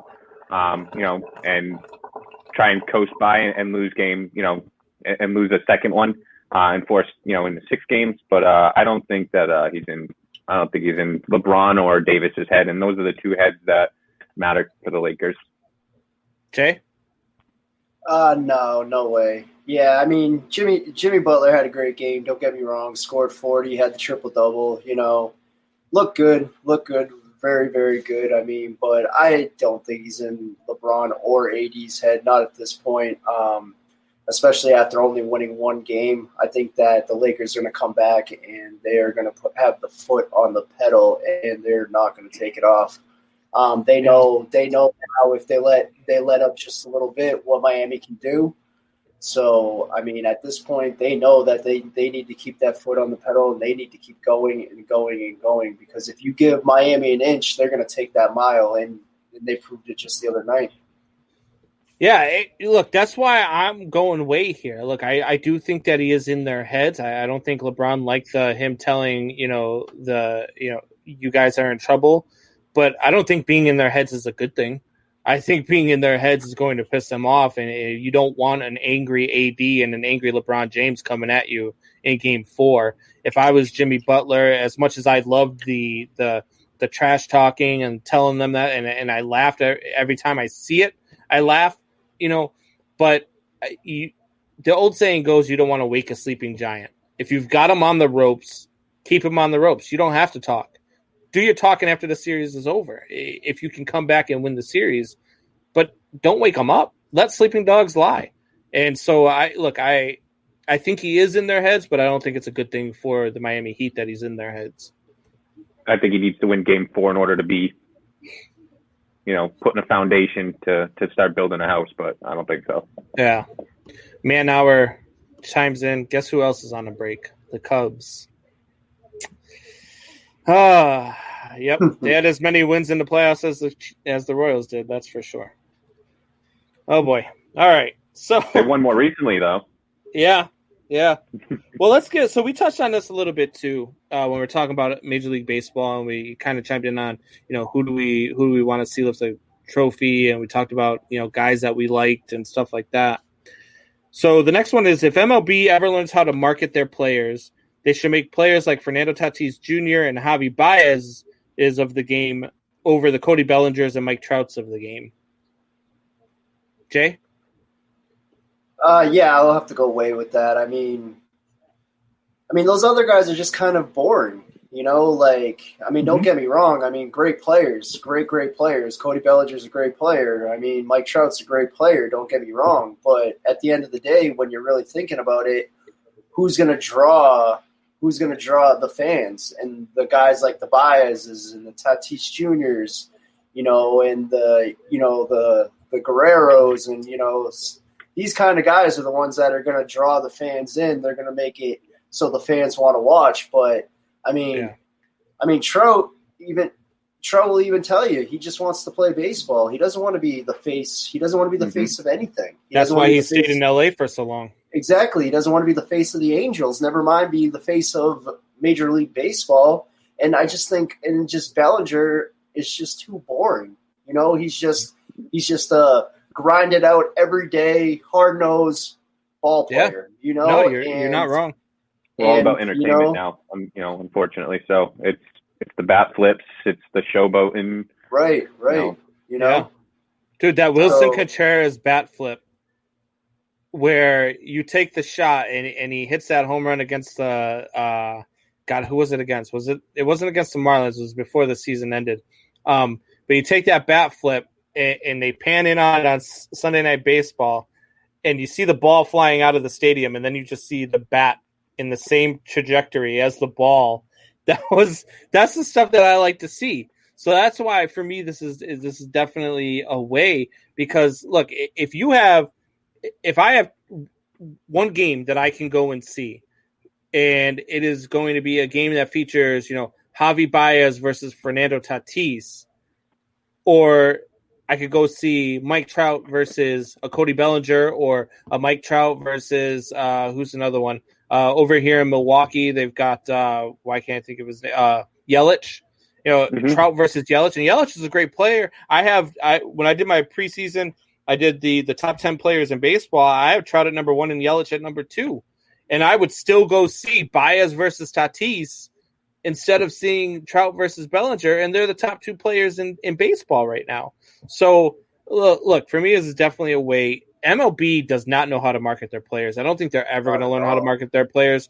The MLB is so hell-bent on being stuck in the early 1900s and I the think tradition. We're still on the Nomar Jeter. Yeah.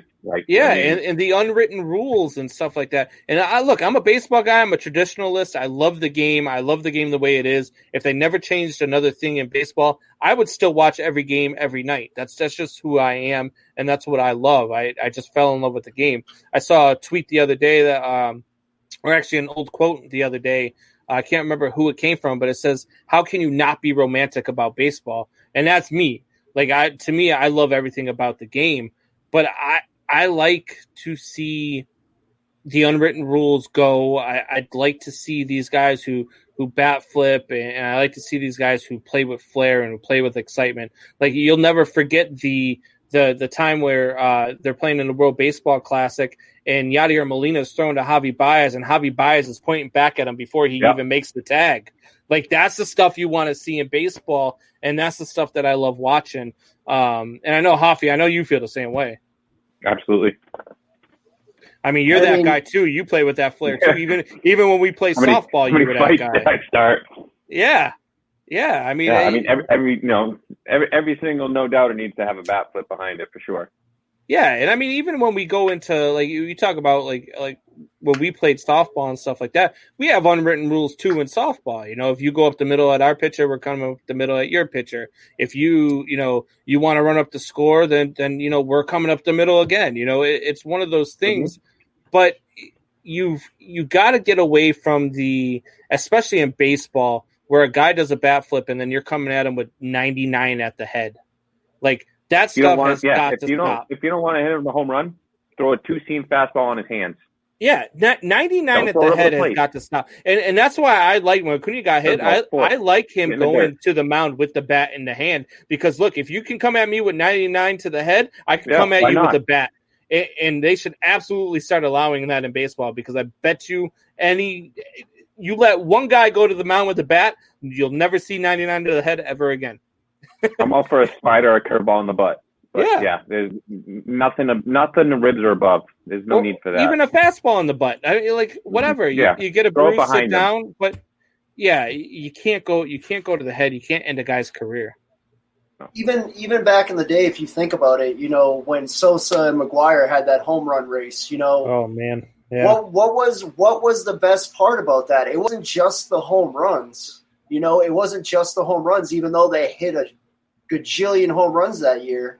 Yeah. It was when McGuire would come, to home plate and would do the whole, even back in the day with the Bash Brothers and all that kind of stuff. I mean, that's what makes baseball great. The flair, all that type of stuff. And like, I just don't get why, if a guy does a backflip, the next time he comes up, you got to throw it at his head. Like, I don't get it. Yeah. Like, Griffey started it, and they put it all to bed real quick. But I think Tatis and Baez and the rest of them, hopefully, the MLB will start to see that we don't need to cater to the older generation. It's we baseball's a dying sport because we're not catering to grabbing the younger kids' attention, and that's what's going to get their attention. And that's exactly what's going to get their attention. It's like think about it. It's like the 3-pointer. It's like the 3-pointer in the NBA. If you get the attention of the younger generation, baseball is going to stick around. But I mean, it's dying because you're catering to 60-year-olds. And I'm sorry.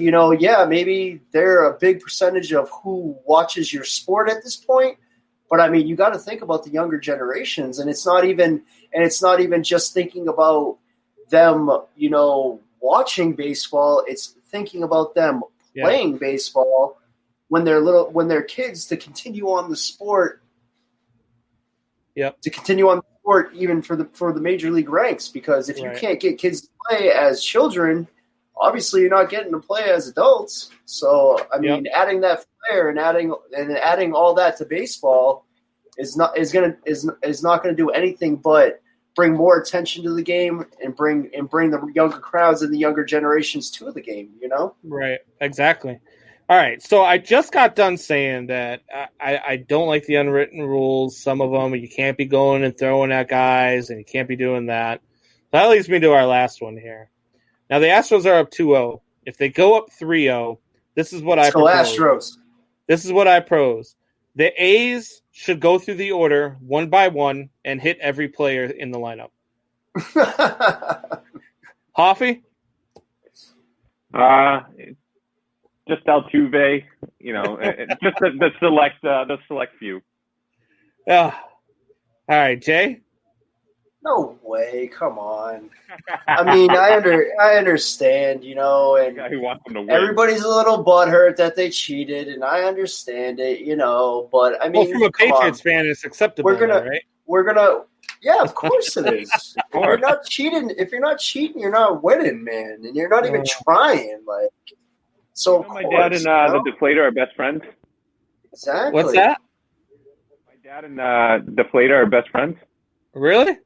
Yeah, Jimmy McNally, the equipment manager of the Patriots. Really? Oh, yeah. Oh, we got to get him on the show.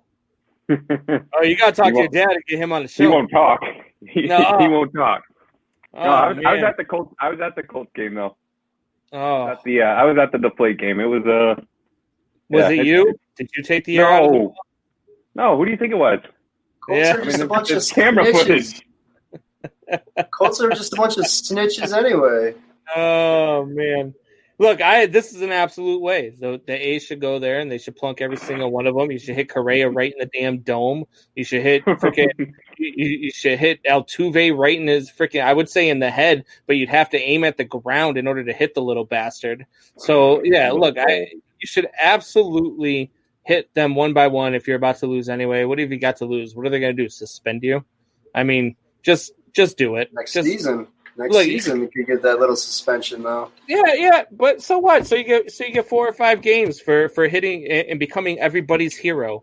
If you're that pitcher that hits every player in the A's lineup, if you're that pitcher that hits every hitter in the A's lineup, look, I'm telling you right now, if I was a GM or if I was an owner, I'm giving you a signing bonus to come to my team.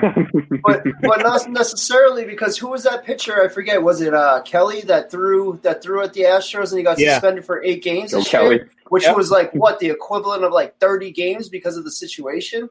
Yeah, like he's another guy we didn't even talk. So Joe Kelly and then Joe Bauer, freaking with his stuff on his cleats and telling Correa, hey, if you want a pair of these, I know where you can get some. Like, to me, that's the stuff that I love going on in the game right now. Even guys like or striking players out and doing the McGregor strut. Doing the McGregor strut. When he played against former Astro there, I can't remember who was on the team. They used to play on the Astros, but he put the trash cans on his cleats. That was I love that. I love that stuff. That's the moves. stuff that I love that stuff. That's the stuff they need to bring to baseball. Like more fans would watch baseball if stuff like that really happened.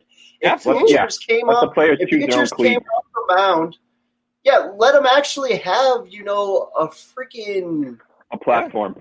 Right, a platform, or like let them be themselves. Like you're making money off of them. Let them, And Bauer's a pitcher. Bauer even came out and said after the whole Fernando Tatis hitting a grand slam up by however many runs on the Rangers, who complained and bitched about it, even though they beat some team 31-0 2 years before that. Bauer came out and said, "Look, Tatis, keep bat flipping." Yeah, keep hitting grand slams in the 7th inning when you're up by 9. Keep doing all that stuff. The only thing you did wrong, Fernando Tatis, was apologize after. And that's the new age style of thinking that we need. That's why we need a new commissioner in baseball. Absolutely need. They have the worst commissioner in all of sports. Rob Manfred is a joke. That guy is a spineless joke, and he needs to get out of baseball for sure. He is bad for the game. So, all right, guys, that's way or no way. And what we like to do here at the end of the show is talk with the fans. We'll go through some stuff, see if we missed any of the comments. And then if, we ain't got no fan interaction because we're about an hour and 40 minutes in and we've probably put half of the people to sleep, we'll just start talking some of our own stuff. Jay and I have started talking some old Marine stories. I know me and Hoffy got some softball stories for you guys. I'd tell you that much. I don't know if Ryan Lawless is watching right now, but if he is, he probably just turned up the speakers. I told him we got to get him on. Yeah. So I have Lawless on from time to time. We actually have our logo on his race car. We do all sorts of stuff with motorsports. Yeah. So he'll be on talking about the race car here and there. We sponsor that. We do lots of stuff with him, but that guy cracks me up, man. I love that kid. So this is the time where we get to some shop talk. It's just, I always wanted to give the fans a way to just talk to us about anything. I don't give a fuck what you want to ask me about. You want to ask me about my 17 kids and the 40 that I probably don't know about in Tijuana? We could talk about it. But, so I'm okay with whatever you guys want to throw at us. I see at least how comfy is that couch you're sleeping on tonight there, Coombs? So it's actually not that bad. The only problem is that's where her dad sleeps, so I might have to play Little Spoon. That might be a problem. But I don't know. I'll go up there and I'll call Big Spoon and see if that works out. So no, look, I ain't sleeping on the couch, man. Forget that. Anyway, a different story for a different time. She might still be watching. All right, guys. So look, the NFL has got a whole bunch of shit that has just go with COVID and with all the stuff's going on. We don't know what's going on with the Titans yet. Are they playing this week? Are they not playing this week? Are they still testing positive? They kind of became hushed about it after the game started, if you guys didn't notice that. Then the other thing that we have going on in the NFL is the 1-2-1 Philadelphia Eagles are the top team in the NFC East. Yeah. How bad is that division that they are 1? The Washington, not Redskins anymore, are 2 at 1-3, and the Cowboys are in 3rd at 1-3. That division is trash. It is horrible.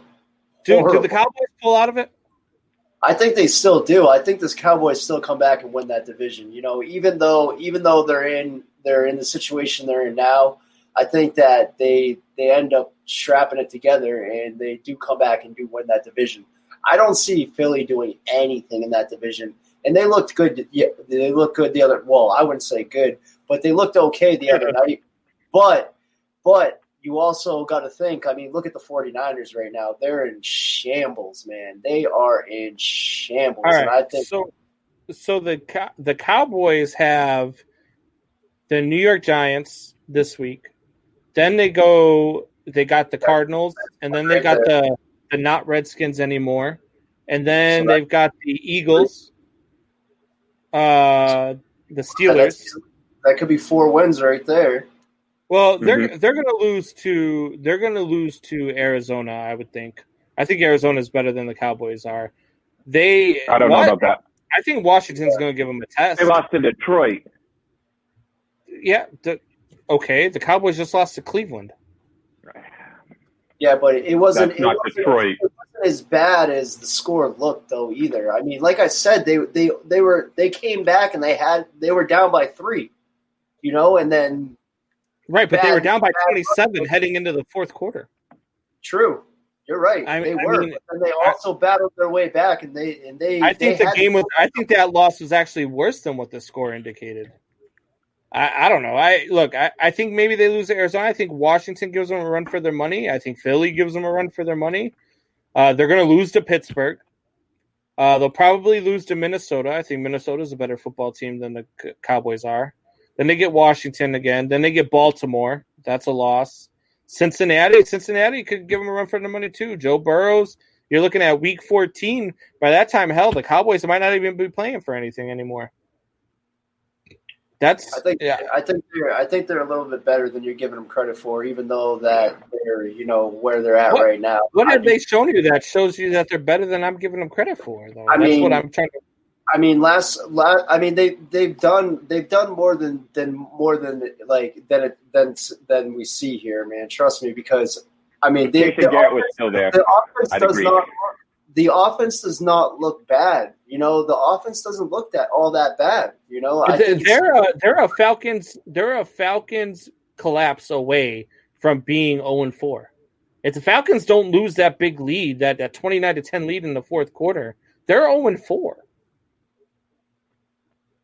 I think Mike McCarthy figures it out. I got faith in him. They got Elliott, they got Dak, they got Cooper, CeeDee Lamb. Yeah, and I really do like Lamb too. I think they pull all the close ones out enough to skate by with. I'm not saying they're gonna be not 12-4, but I could see them 8-8 and winning it. I could see them even 7-9 winning it. I could see them 9-7 winning it. I can see them at 6-10 winning this division. Yeah, if you look at I see them winning it no matter what. Whatever their record. Brutal. The Eagles have the Steelers, the Ravens. Then they get a game against the Giants, which they should win. Then they get the Cowboys, which will be a good matchup. Then they get the Giants again, which they should win. But then they go to Cleveland. Then they got to play the Seahawks, the Packers, the Saints in 3 weeks straight, and then the Cardinals. So they've got a rough schedule. The Eagles are. Yeah. I don't think the Eagles are going to win this division. Let me take a look here, see what we got for the Washington. The Redskins had somewhat of a quarterback. I mean, they got a hell of a front, but whoa! We don't want to offend anybody. They are not the Redskins anymore. Okay. They are the Washington not Redskins anymore. So Washington has the Rams, then the Giants, then the Cowboys, then the Giants, the Lions, the Bengals, the Cowboys, the Steelers, the 49ers, the Seahawks, and the Panthers. And then they finish the season against the Eagles. Look, I think Washington can give Dallas a run for their money with this schedule. What's the chance of Alex Smith coming in? 0. You see that happen? No. Like week 10? Have you seen his leg? Have you seen? Look, I wouldn't want to put him in. I'm just asking. I don't have faith in. I have a picture of his leg. It's right here. Do you see his leg? That is Alex Smith's leg right now. That's an actual picture. I just traced it. I don't think Haskins can put it all together quite yet. And I don't think Haskins can put it together either. But I think that their schedule points more favorable than either Dallas or Philly. I agree. For sure. Their defense might win them some games, but their defense is going to have to win them the games. Their offense isn't going to do it. So it's going to be 17-14. I was just going to say that I think that Dallas has a more favorable schedule, even more so than Washington when you really think about it. Really? Yeah, I believe so. I'd say it's a toss, but I like Dallas's talent for sure. I mean, right. So Washington has to play the Steelers and the Seahawks. They're the only two teams with a winning record they have left on their schedule. Oh, and the Rams. So they got the Rams this week. So they lose this week to the Rams, but then they get the Giants, the Cowboys, the Giants, the Lions, the Bengals, the Cowboys, the Steelers, and the 49ers, and the Seahawks, and then the Panthers, and then the Eagles. The Steelers right there. I mean, Yeah, I you don't lose see to them the beating Steelers, you lose to the Seahawks, and you lose to the Rams for sure. But the rest of those games are winnable games. I mean, the Bengals maybe are better. I mean, would you be willing to say that right now the Bengals are a better team than Washington? Oh, definitely not. I mean, that could be easily a toss-up right there. I mean, I wouldn't say that Washington's better than the Bengals. If Washington can beat the Cowboys in 2 weeks' time, because they'll beat the Giants, right? Yeah. You would think. So they lose to the Rams and then they beat the Giants. So then they are sitting at 2-3 heading into Dallas, or actually having Dallas head into Washington. If they beat Dallas in Washington and then they get the Giants again, and then the Lions and then the Bengals before they see the Cowboys again, they could be up by a game or two heading into Dallas, into Big D, and Dallas needing to win that game. And we see what Dallas does with their backs against the wall. They're not a pressure team. They're not very good with when their backs are against the wall. I mean, they had somewhat of a comeback against the Browns, so yeah, but I think they have to come back against the Browns.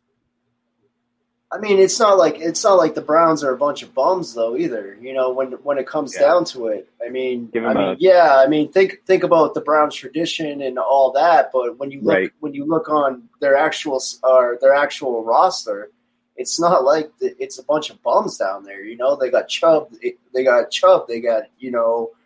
I really think they're a head coach away from being good. I mean, yeah.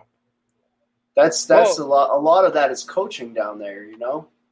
I like the Browns head coach. I'm not I don't think that they have a horrible head coach.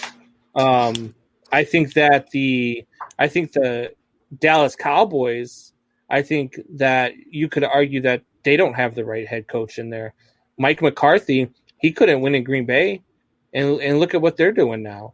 I mean, he could not win in Green Bay, and he had Aaron Rodgers. Didn't he win a title down there with Rodgers though? Yeah, he won one with Rodgers. I think McCarthy with Cleveland would have been a great fit. I really do think that would have been and I was kind of hoping that would have been. But if you put another coach in with all them years with Aaron Rodgers, don't you think they win more? It's not on him. When's the last time you had a first-round offensive player for him? That's all. But you're pulling the strings too. Mike McCarthy was the GM there. No, I don't believe so. You got to remember. You got to remember was he towards the end? But I don't think he was when they were winning. But yeah, I see him as a coach. He's not a GM. They did not build around Aaron Rodgers there. And look, your coach has a ton of input. Right, but I don't know. I'm just not a big believer in Mike McCarthy. I think that's a big reason. I'm not a huge believer in him either. But I mean, I think right now that down in Dallas that McCarthy will figure it out here at some point, and they will start making a little run. And right. I don't think they're giving up that division. I mean, even where they're sitting right now, I still don't think they're giving up that division. I mean, it's not really a good division to win. No, it's not like if you're saying that you are the cream of the crop in the NFC East is like saying you're the best hooker in Laconia, New Hampshire. Right. Hey, that's where my kids live. Careful. Or that's where the mother of my children live. Yeah, well, look, I mean, it is what it is. I mean, I live in Chicago. There's not a whole lot of great things going on here right now either. So, but yeah, no, I think the Cowboys ultimately win that division, but I think it's going to be at 6-10. I think it's going to be at 6-10 when they win that division. I don't. There's a possibility. There's a real possibility in that, and you got to remember. I mean, the Giants aren't doing a thing this year. That's a fact. You might as well give them the number 1 draft pick. And then, so that being said, should the NFL go to just a straight top 8 teams in each conference make the playoffs? Should you allow a 6-10 division winner into the playoffs? And not only that, but then they're hosting a wild card team who could potentially be, I don't know, 10-6, 11-5. And you're hosting a game at 10-6? I think you're going to have to take away AFC versus NFC games at that point just to make it fair. But I do agree that we should go with like the top 8 from each and just, you got your NFC, your AFC, 16 games, top 8 from this, top 8 from that. Go at it. Yeah, I don't like the division thing. I've never liked it in any sport. I think you should take the top in each league in baseball, top in each conference in hockey, basketball, because look, I don't like, you see it a lot in football too, where a team wins a division at 8-8 or 9-7, and then there's a division that has 3 teams at 10-6, 11-5, and 12-4, and those teams are getting left out of the playoffs. And all those years, Pittsburgh and Baltimore, when they were both, 12-4, or 11-5, and one's a wild card playing against, the Colts at 8-8 or something like that. Or having to go on the road as a wild card at 12-4, and because you're a wild card, you have to go play like the Patriots or something like that on the road at 12-4. It's just not like that. It's stupid to me. Like I've never liked it. I think that they need to absolutely change that. So, all right, guys. So we're running out of time here. I want to make sure that everybody knows that they can find us on the YouTube channel, Triple Shot Sports on YouTube. Check it out. Make sure you subscribe to the page. Once we get to 100 subscribers, we are going to have a giveaway. We are down to about 6 prizes right now because we take away one every Sunday. And so, look, we've got to just get to 100. Last I checked, we were at 60. We may be at more now. I checked, I think it was yesterday that I gave it a look. But we just got to get some subscribers. So go to the YouTube channel. Just click subscribe. It takes about 30 seconds. I posted a lot on the page. All you have to do is click on that little link I share on the page and then click subscribe, and you're done. If you ever miss any part of the show, you can catch us on Spotify, catch us on Apple Podcasts. You can go to the YouTube channel at any point and watch a replay of the show if you really want to. All sorts of places. You can also find us on the All Access Sports Network. AllAccessSportsNetwork.com is where you can find us there. Our show re-airs every day, every Monday, Wednesday, Friday after our live broadcast. It re-airs the next day on your drive home from work. That's at 4 p.m. Eastern to 6 p.m. Eastern. So just check us out there, give us a listen, and definitely share the show. Hoffy, man, look, thanks for joining us. It was great. We're going to have you back again on Thursday, correct? Correct. Yep. Look forward to it. All right. Absolutely. Jay, thank you, man. It was a pleasure. Have a lot of fun talking about you, but I can't have you back if you're going to keep talking about the Astros. So. Let's go Astros.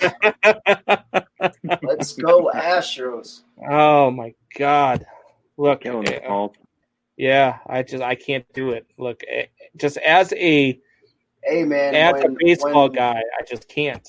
When the Astros win this year, you're going to be mighty butthurt, but I'll be going. If the Astros win this year, Jay, if the Astros win this year, don't open any package that I send you in the mail. Duly noted. All right, guys. Thank you guys for joining. Have a great night, everybody. Hope you guys enjoyed the show. Take it easy, man.